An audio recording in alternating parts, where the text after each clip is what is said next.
So with watching the ball,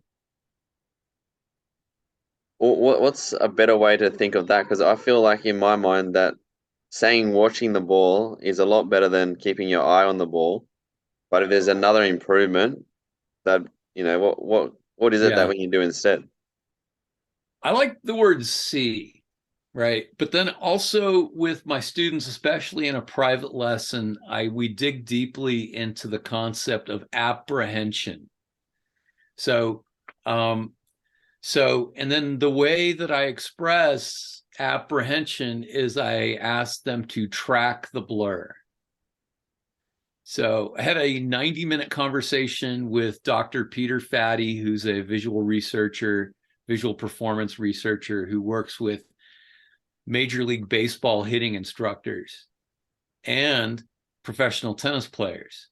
And he's Wow, developed an app called GameSense where the server's racket stops at a certain place, and then you on the game you have to predict what the placement of the serve was. So his whole thing is about reading the cues leading up to the shot. that's really good. Yeah, So it is very interesting. But so he explained to me this concept of apprehension, and I think it's best it's best known if we compare it to comprehension, right? Because they're two parts of a whole, right? I mean, your understanding of everything around you is made up of comprehension, apprehension, and probably some other things I don't know yet. All right.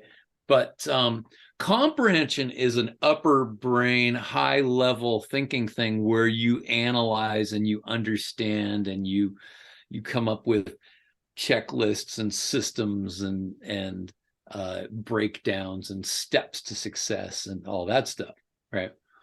Apprehension is a mid to low brain skill where if somebody tossed you a ball, you would put your hand in the place where the ball is going because you apprehend it, right? Because apprehension means to grasp, yeah, right? So in order to be able to take hold of something, then you use apprehension. And I think it's really interesting that the word in ancient times people use the word behold more often.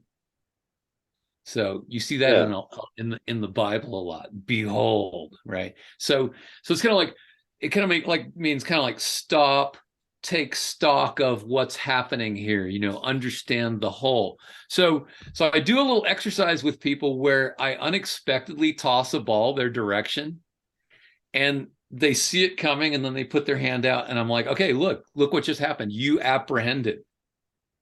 yeah, And there was no thinking involved. So now practically what you want to do, there's a system of that I teach and I go through the entire system with people where, first thing that happens is the ball comes out of the strings. Then the next thing happens by the time the ball's out of the racket by 2 feet, your brain with 95% accuracy knows where it's going to land. And then from there, then your brain loves that blurring yellow object. The mind is very fascinated by motion, and that's part of what makes tennis so fun is the constant moving objects here and yeah, there.